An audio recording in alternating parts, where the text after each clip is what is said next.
you got to do your best and keep calm and keep everyone around you calm, right? So like I can respect that and I can understand how you take that home with you sometimes, probably, don't you? I take it to the car, to the parking lot. And that's it? That's good. At home, sometimes I cry a lot. Do you beat your husband? No, my husband.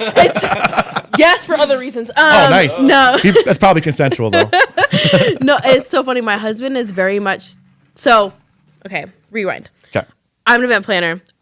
If you Google it, event planner is like top 5 to 10 most stressful jobs every single year. I'm getting anxiety talking to you about this. Yeah. I also have anxiety. Yeah. I have an anxiety disorder. Why the hell I chose to be an event planner is beyond me. Yeah. Even my parents are like, what the fuck? Yeah. I'm like, well, also, I think know. people who, I have an idea with that. People who like have high stressful things tend to be able to deal with them better than other people can, right? So I think you can probably manage, even though you have an anxiety disorder, you have the ability to manage your anxiety or at least tolerate or at least somehow. I can do it for other people. It's normal. Like for other people's events, other people's stresses, I got it. For my own. Same with like first aid, right?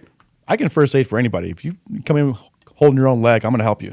If it's me, like I can't even give blood without almost crying. Same. I am a gigantic pussy. Out. Yeah. I don't pass out. I'm smart to just look the other way, have a fucking conversation. It's a whole ordeal for me. It's a fucking, it's a bad deal. So like, but if it's you, I'm good. If it's him, I'm fine. It's like, Same. If it's me, fuck off, dude. No way. Yeah, no, same with like stress and my anxiety and all the things. Like this job brings the most of that. Yeah. But for some reason, I think this is also why I'm a control freak. Okay. Is because in my job, I can control a lot of this. Yeah. And it gives me like relief. It gives me feeling like there is something in my life I can control. Yeah. Where in other areas of my life I can't. That's why I have anxiety. Sure. So yeah, for things like this, like I have to, like I said, I have to be the rock. I have to be the person that's like, no, I got this. Even though I'm like, no, I fucking got this. But fake it till you make it, right? Yes. Yeah. That and also like I've learned, so I've been in the industry for going on 11 years. I've learned like everything is figure outable. Oh yeah. Everything. Yeah. Like it may not be the solution you want. So I get that a lot. Even like that might be attributed to some of my success because everybody will come to me with a problem. My wife, my kids, my family, my anybody will come to me and hey, this. I'm like, cool. Well, why don't you just do that? Mm-hmm. Like almost instantaneously. And I'm just pretty good at problem solving. So like, it's not everyone can do it. So I can easily see how certain people are cut out to do your job and most people aren't. So it's a very niche market. Yeah, and I think going back to that too is people think of events like, I mean, any type of event seems to be glamorous or exciting or like, oh my God, like especially like red carpets, so fashion shows. Yeah, it must be nice. Concerts. Party, yeah. Like yeah. The most offensive thing you can say to me is, oh, you're a party planner? Yeah. Bye. Bye. Peace out. Right. Parties aren't, like, to be fair, parties aren't planned. Events are planned. No. Parties are fucking parties if you're doing it right. I planned parties in high school. That's another story. Yeah, it's different. It's different. I'm a psycho. But like, it's just, they're like, it's glamorous. I'm like, yeah, I get to meet some of the most amazing people I would never meet outside of this job. I get to go to really cool places. I get to experience really cool things. But you mentioned a key word, and that's job. It's still a fucking job. I don't care. It's still a fucking job. Everyone's like, oh, I also hate this saying, do what you love, you'll never work. Bitch, I work harder than like. I love my job too. And I love it. I work. But do I work my ass off? I was here till 9:30, 10 o'clock last night. Yeah. I love my job. It is very much work. Yes. Work is when work. When I go to Vegas and people see the gambling and the fuckery and the Lambos, like, I'm there to work too. Mm-hmm. I may not show that because I enjoy showing off fucking around, but like, I'm there to work. I have clients there. Mm-hmm. I'm prospecting out there. I'm there to make money. You never know who you're going to meet. If I leave my house, I'm there to make money. Mm-hmm.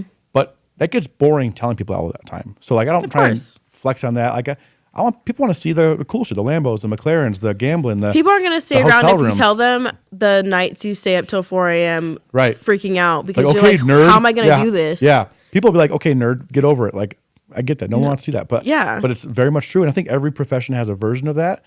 Entrepreneurs have a bigger version of that.